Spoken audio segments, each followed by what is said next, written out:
ಹೆಸರು ಪ್ರೇಮ ಅಂತ. ನಮ್ಮೂರು ಮೈಸೂರು. ನಾನು ತುಂಬ ನೋವಿನಲ್ಲಿದ್ದೀನಿ. ಇವಾಗಿಲ್ಲ, ಸ್ವಲ್ಪ ಕಡಿಮೆ ಆಗಿದೆ. ಎಲ್ಲ ಪರಿವರ್ತನೆ ಆಗ್ತಾಯಿದೆ ನನ್ನ ಜೀವನದಲ್ಲಿ. ಹೇಗೆ ಅಂತ ಅಂದರೆ, ನಮ್ಮ ಅಪ್ಪ ಅಮ್ಮನಿಗೆ 3 ಜನ ಮಕ್ಕಳು, 2 ಹೆಣ್ಣು 1 ಗಂಡು. ಅವರು ತಮ್ಮ 198 ಎಂಪ್ಲಾಯ್ ಕೆಲಸ ಮಾಡ್ತಾಯಿದ್ದ. 198ಅಲ್ಲಿ ನರ್ಸ್ ಕೆಲಸ. 2 ವರ್ಷದ ಹಿಂದೆ ನನ್ನ ತಮ್ಮ ನಿವೃತ್ತಿ ಹೊಂದಿದ್ದ. ತಮ್ಮ ಅಂದರೆ ತುಂಬ ಪ್ರೀತಿ, ಪಂಚಪ್ರಾಣ. ಆ ನೋವಿನಲ್ಲೇ ನಾನು ಮುಳುಗಿದ್ದಾಗ ನನಗೇನು ಮಾಡಬೇಕು ಅಂತ ಗೊತ್ತಾಗ್ತಾ ಇರಲಿಲ್ಲ. ನನ್ನ ಮನಸ್ಥಿತಿ ತುಂಬ ಹದಗೆಟ್ಟೋಗಿತ್ತು. ಎಲ್ಲಿ ಕೂತ್ಕೊಳ್ಳಿ ಹಳು ಯೋಚನೆ, ಆತಂಕ, ಏನು ಮಾಡೋದು ಅಂತ ಗೊತ್ತಾಗ್ತಾ ಇರಲಿಲ್ಲ. ನನ್ನ ಫ್ಯಾಮಿಲಿಲಿ ಅವನೇ ಆಧಾರವಾಗಿದ್ದ ನನ್ನ ತಮ್ಮ. ಇವತ್ತು ಅವನಿಲ್ದೇ ನಮ್ಮ ಕೆಲವೊಂದು ಪರಿಸ್ಥಿತಿಗಳನ್ನ ಅನುಭವಿಸ್ಕೊಂಡಿದ್ದೀವಿ, ಅದನ್ನೇ ಹೇಳೋಕ್ಕಾಗಲ್ಲ. ಹೀಗಿರುವಾಗ ನಾವು ರಾಮನಗರಕ್ಕೆ ಬಂದು 2 ವರ್ಷ ಆಯ್ತು ಇವಾಗ ಈ ಏರಿಯಾದಲ್ಲಿ. ಮುಂಚೆ 5 ವರ್ಷದ ಹಿಂದೆ ಇಲ್ಲೇ ಇದ್ವಿ. ಆ ಕಡೆ ಆಂಜನೇಯ ಸ್ವಾಮಿ ಟೆಂಪಲ್ ಅಂತ ಇದೆ, ಅಲ್ಲಿ ಇದ್ರೂ ನಮಗೆ ಇಲ್ಲಿ ಪಿರಮಿಡ್ ಇದೆ, ಇಲ್ಲಿ ಈ ಥರ ಅನುಭವಗಳೆಲ್ಲ ಸಿಗುತ್ತೆ, ಈ ಥರ ಎಲ್ಲ ನಮ್ಮ ಪ್ರಾಬ್ಲಮ್ನ ಸಾಲ್ವ್ ಮಾಡ್ಕೋಬೋದು ಅಂತ ನಮಗೆ ಗೊತ್ತಾಗ್ತಾ ಇರಲಿಲ್ಲ.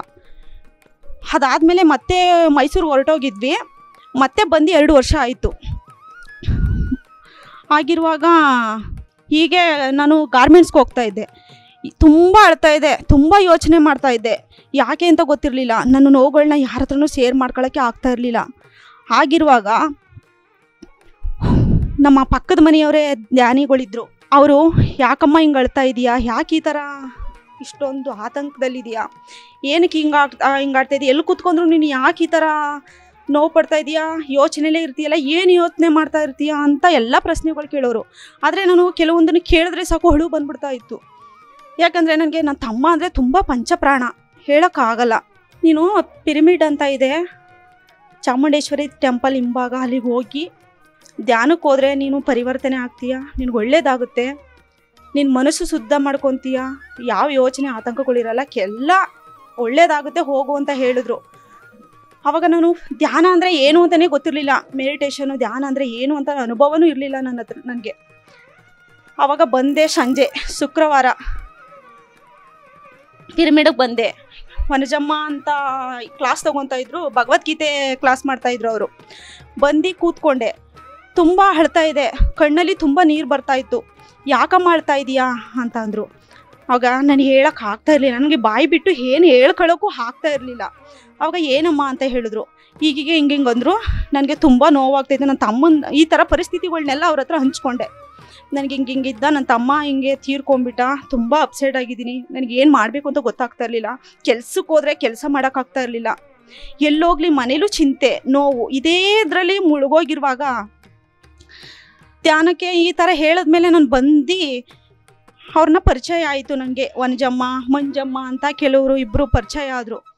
ಆವಾಗ ನೀನು ಧ್ಯಾನ ಮಾಡು, ನೀನು ಧ್ಯಾನದಿಂದ ನಿನಗೆ ಎಲ್ಲ ನೆಮ್ಮದಿ ಸಿಗುತ್ತೆ, ನಿನ್ನ ತಮ್ಮ ಅಂತ ನಿನಗೆ ತುಂಬ ಪ್ರೀತಿ ಅಲ್ವಾ, ಅದೇ ಪ್ರೀತಿನ ನೀನು ಧ್ಯಾನ ಮಾಡಿ ಇಲ್ಲಿಂದನೇ ಪಾಸಿಟಿವ್ ಎನರ್ಜಿ ಅವನಿಗೆ ಕಳಿಸು, ಅವನಿಗೆ ಅಲ್ಲೇ ಒಳ್ಳೆಯದಾಗುತ್ತೆ ಅಂತ ಹೇಳಿದ್ರು. ಕೂತ್ಕೊಂಡೆ, 1/2 ಅವರ್ ಕೂತ್ಕೊಂಡೆ. ತುಂಬ ಕಣ್ಣಲ್ಲಿ ನೀರು ಬರ್ತಾಯಿದೆ, ತಡೆಯೋಕ್ಕಾಗದಷ್ಟು ಮನದಲ್ಲಿ ನೋವು, ಅದನ್ನು ಹೊರಗಡೆ ಹಾಕಕ್ಕಾಗ್ತಾ ಇರೋಂಥ ನೋವು ನನ್ನಲ್ಲಿ ಕಾಡ್ತಾ ಇತ್ತು. ಯಾಕೆ ಹಿಂಗಾಗ್ತಾಯಿದೆ, ಧ್ಯಾನ ಮಾಡಿದ್ರೆ ಸಾಕು ಅವನ ಬಿಂಬನೇ ಕಾಣಿಸ್ತಾ ಇರೋದು. ಹೀಗೆ ನೋವಿನಲ್ಲಿ ಕಳೀತಾ ಇರಬೇಕಾದ್ರೆ ನನ್ನನ್ನು ಅಬ್ಸರ್ವ್ ಮಾಡಿದ್ದಾರೆ ಧ್ಯಾನ ಮಾಡ್ತಾ ಇರುವಾಗ. ಧ್ಯಾನದಿಂದ ಕಂಡುಬಿಟ್ಟೆ ಅಮ್ಮ ತುಂಬ ಚೆನ್ನಾಗಿ ಕೂತ್ಕೊಂಡಿದೆ, ಆದರೆ ಕಣ್ಣಲ್ಲಿ ತುಂಬ ನೀರು ಬರ್ತಾಯಿತ್ತು. ಯಾಕಮ್ಮ ಅಂತ ಕೇಳಿದ್ರು.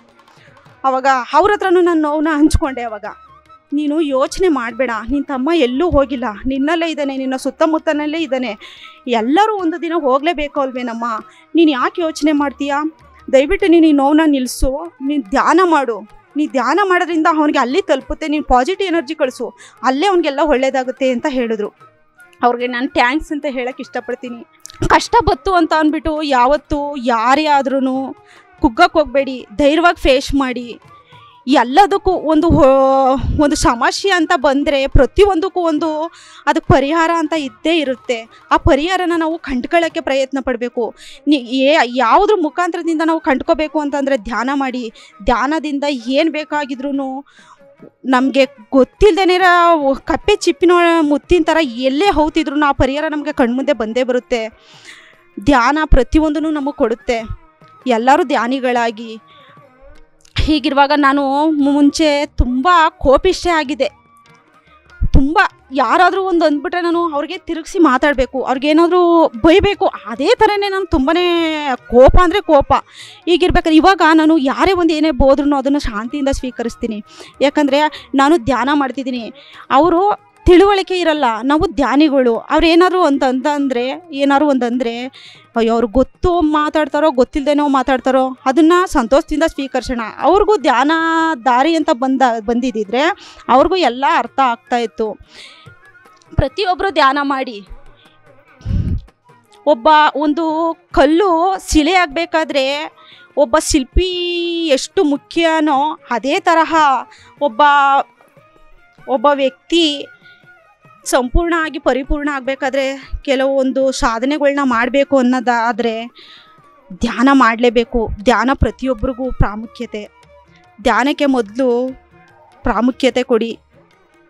ನಿಮ್ಮ ಫ್ಯಾಮಿಲಿಯಲ್ಲಿ ಪ್ರತಿಯೊಂದು ಕಷ್ಟಗಳು ಬರ್ತಾ ಇರ್ಬೋದು. ಈ ಗಂಡ ಹೊಡೆಯೋದು, ಗಂಡ ಬೈಯೋದು, ಪ್ರತಿಯೊಂದು ಏನೇ ಒಂದು ಮನೆಯಲ್ಲಿ ತುಂಬ ಅಡಚಣೆಗಳು ನಡೀತಾ ಇದ್ರೂ ಅದನ್ನು ಯಾವ ರೀತಿಯೂ ನಾವು ಸರಿಪಡಿಸ್ಕೊಳಕ್ಕಾಗಲ್ಲ. ಮೊದಲು ನೀವು ಧ್ಯಾನದ ಮೆಟ್ಲತ್ತಿ ಧ್ಯಾನ ಮಾಡಿ. ಧ್ಯಾನದಿಂದ ನಾವು ಏನು ಬೇಕಾದರೂ ಸಾಧನೆ ಮಾಡ್ಬೋದು. ಎಂಥ ಕೋಪ ಇರೋರ್ನೂ ತಣ್ಣಗೆ ಮಾಡ್ಬೋದು ಅಂತಂದರೆ ಅವ್ರನ್ನ ಒಳ್ಳೆ ದಾರಿಯಲ್ಲಿ ಹೇಳ್ಕೊಂಡು ಬಂದು ಪಾಸಿಟಿವ್ ಆಗಿ ನಾವು ಥಿಂಕ್ ಮಾಡಿಕೊಂಡು ಮೊದಲು ನಾವು ಪರಿಪೂರ್ಣ ಆಗಬೇಕು. ಮೊದಲು ನಾವು ಧ್ಯಾನನ ಚೆನ್ನಾಗಿ ಮಾಡಿ ಧ್ಯಾನಿಗಳಾಗಬೇಕು. ಆಮೇಲೆ ನಮ್ಮ ಸುತ್ತಮುತ್ತಲಿನಲ್ಲಿ ಇರ್ತಕ್ಕಂಥ ಪ್ರತಿಯೊಬ್ಬರನ್ನೂ ನಾವು ಧ್ಯಾನಿಗಳಾಗಿ ಮಾಡೋಕ್ಕೆ ನಮಗೆ ಸಾಧ್ಯ. ನಾನು ಇಲ್ಲಿ ನಿಂತ್ಕೊಂಡು ನಾನು ಮಾತಾಡ್ತಾ ಇದ್ದೀನಿ ಅಂತ ಅಂದರೆ ನನ್ನ ಕೃಷ್ಣಪ್ಪ ಸರ್ಗೆ ಕೃತಜ್ಞತೆಗಳನ್ನ ಅರ್ಪಿಸ್ತೀನಿ. Thank you sir, Krishnappa sir. ನನಗೆ ಇನ್ನೊಂದು ಕೊರತೆ ಏನಿದೆ ಅಂತಂದರೆ ಪತ್ರಿಜಿ ಸರ್ ನಾನು ಇವತ್ತಿನವರೆಗೂ ನಾನು ಮೀಟೇ ಮಾಡೇ ಇಲ್ಲ. 2 ಬಾರಿ ನನ್ನ ಕಣ್ಮುಂದೆ ಬರೋ ಸಿಚುವೇಶನ್ ಇದ್ರೂ ನಾನು ಊರಲ್ಲಿರ್ತಾ ಇದ್ದೆ. ಏನೋ ಗೊತ್ತಿರಲಿಲ್ಲ, ಯಾಕೋ ಅವನ್ನ ಡೈರೆಕ್ಟಾಗಿ ಮೀಟ್ ಮಾಡಬೇಕು ಅಂತ ನನಗೆ ಆಗ್ತಾನೇ ಇಲ್ಲ. ಅದು ಇನ್ನೂ ಕಾಲ ಕೂಡ ಬರಲೇ ಇಲ್ವೋ ಏನೋ ಗೊತ್ತಿಲ್ಲ. ನನಗೊಂದು ಕೊರತೆ ಇದೆ. ನಾನು ಪತ್ರಿಜಿ ಸರ್ನ ಡೈರೆಕ್ಟಾಗಿ ಮೀಟ್ ಮಾಡಬೇಕು ಅಂತ ನಾನು ಆಸೆ ಪಡ್ತೀನಿ. ನನ್ನ ನೋವಿನ ಕತೆಗಳನ್ನ ಇಲ್ಲಿ ಸ್ವಲ್ಪ ಹೇಳೋಕ್ಕೆ ಅವಕಾಶ ಮಾಡಿಕೊಡ್ತಕ್ಕಂಥ PMC ಚಾನಲ್ಗೆ ಕೃತಜ್ಞತಳಾಗಿರ್ತೀನಿ. ಹಾಗೂ ಈ PMC ಚಾನಲ್ನ ನೋಡಿ, ಲೈಕ್ ಮಾಡಿ, ಸಬ್ಸ್ಕ್ರೈಬ್ ಮಾಡಿ. Thank you very much. ದಯವಿಟ್ಟು PMC ವೀಕ್ಷಿಸಿ, ಸಬ್ಸ್ಕ್ರೈಬ್ ಮಾಡಿ, ಲೈಕ್ ಮಾಡಿ, ಶೇರ್ ಮಾಡಿ and give your experiences for PMC.